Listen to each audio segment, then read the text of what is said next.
the reason, so Cathie, for better or worse, because there's always two sides to a story, you at ARK Invest have become very closely associated with one stock in particular, and that is Tesla, because you made a lot of waves by attaching a $4,000 price target to the shares at one point. Yes. This means that you are obviously very bullish on Tesla and you do hold it in the funds. Is that correct? And if so, is it just a buy and hold, hope it pans out for the next 20 or 25 years? Or is it something different in the way that you approach this particular holding in Tesla? It is our largest position, but before I go into that, our conviction has increased in the last year or so. It's our largest position. It's down about 29% this year, and it's always been our largest position this year. And yet our fund is up 28%. How is that? How does that happen? Yes. How does that happen? It is because last year, when genomics was under assault because of reimbursement concerns and pricing concerns and so forth, we were leaning into those heavily. So you buy low, right? We were leaning into those. And so our second largest position, Invitae, which we think is one of the most important molecular diagnostic companies out there, riding down the cost curve of DNA sequencing, it's up 125%. It got as low as $5 last year. Today it's $18. So leaning into that has really paid off. And it's true with the entire genome sector. We're doing the same this year with Tesla, but our conviction level there is so high that it never left our top position. How could it be so high? I mean, Tim, this is a stock that is, if you look at a chart of Tesla over the course of the year to date and the 1 year period, this has at best been a roller coaster ride. So, at worst been one that's trending lower. But first of all, it's great to have you here, and congrats on the performance in the portfolio, because I think there's no question there's an active component to what you're doing, and I think I would like to invest alongside of that if I was an investor. With Tesla, I guess there's two questions.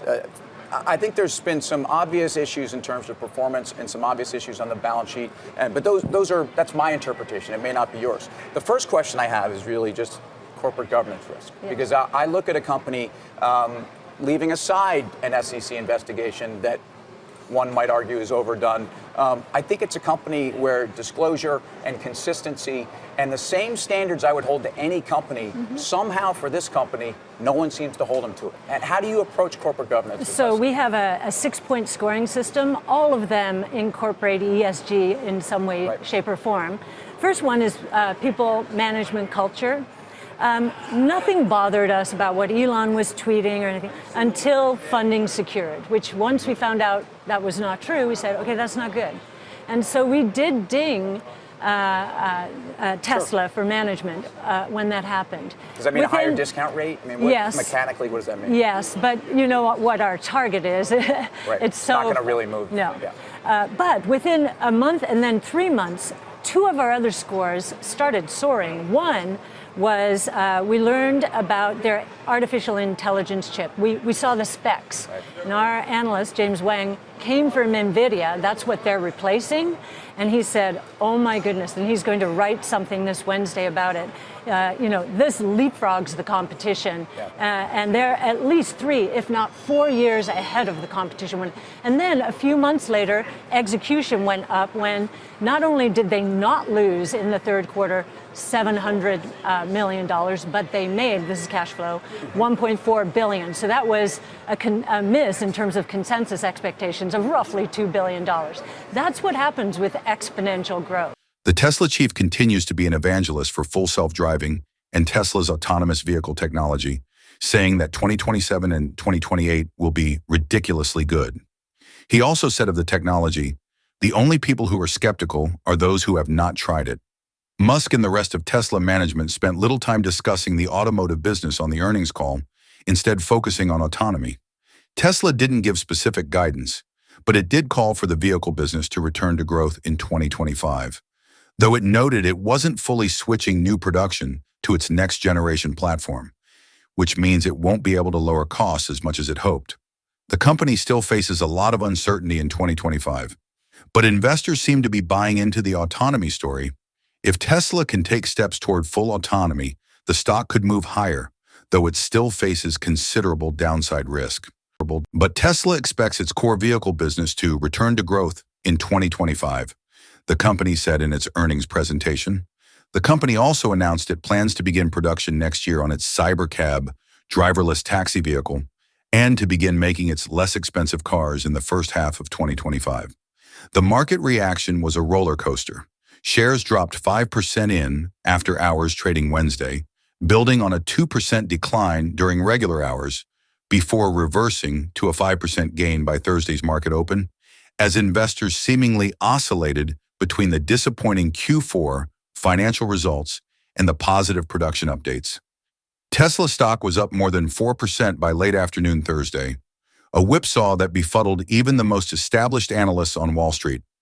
Morgan Stanley analyst Adam Jonas questioned in a note to clients, "What else may be at work driving the debate around the stock?" While JP Morgan analyst Ryan Brinkman's recap note questioned why Tesla shares somehow gained as much as they did. "I'm not saying it's an easy path, but I see a path for Tesla being the most valuable company in the world by far," Musk said on Wednesday's earnings call. "There is a path where Tesla is worth more than the next top 5 companies combined," Musk added. Tesla is the world's 8th most valuable company in the world, with a $1.3 trillion market capitalization, while the 5 biggest firms are worth nearly $15 trillion in aggregate. The highly optimistic Musk also teased the idea of a $10 trillion revenue opportunity for Tesla's Optimus humanoid robots. The move higher in Tesla shares bore no relation whatsoever to the company's financial performance in the quarter just completed or to its outlook for growth in the coming year, wrote Brinkman, who added Tesla's share price has become completely divorced from the fundamentals. Musk did not address some shareholders' conflict of interest concerns on the Q4 earnings call. The Tesla Shareholders Forum used for earnings call questions include more than 100 questions on Musk, including ones asking how Musk's role in the White House cuts into time with Tesla, and if Tesla has lost sales due to Musk's outspoken views, though none on Musk's political activities were answered Thursday.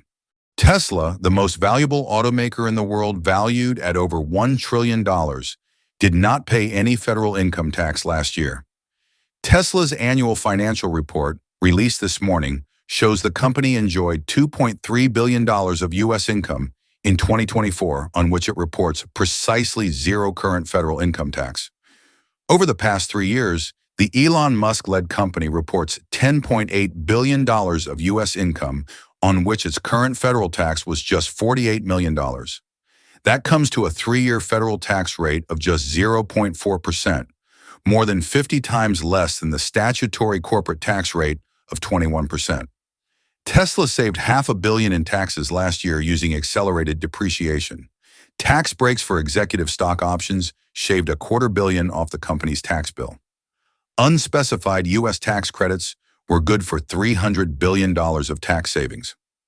Musk's company also used net operating losses to offset current year income, although it's hard to know how much of that affects U.S. income rather than the company's far larger foreign income. Congress might give Tesla even more tax breaks. A bill passed by the House of Representatives in the previous Congress would have retroactively reinstated a provision allowing full expensing of research and development expenses, which could save the company up to $2.4 billion in taxes. Shares of Tesla fell again on Monday, as a negative turn in how Chief Executive Elon Musk is being viewed by consumers is fueling concern that sales will take a hit.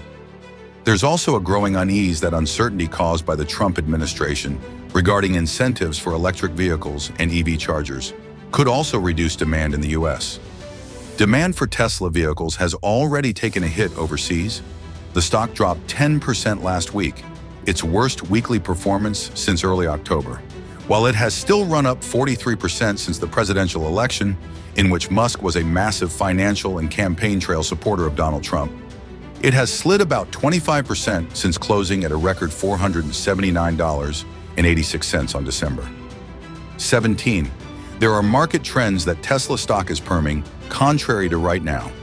One is the overall Tesla stock movement since the November U.S. election. That stock gained 70% between that point in November and January 20th, when Trump officially took office.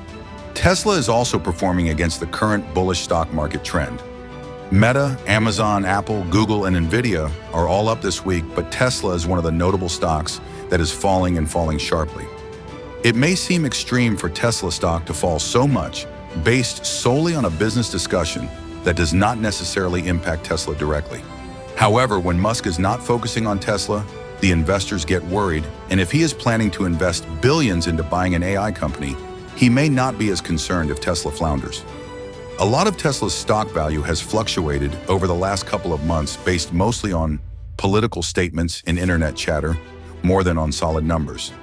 That means that when Musk makes a declaration on X about how he plans to invest the company's billions, it affects the stock price. Investors may prefer that he attempt to make his deals less publicly, but so far, that has not been his style. We do expect a market correction now for Tesla, since it appears that Altman is not interested in the buyout.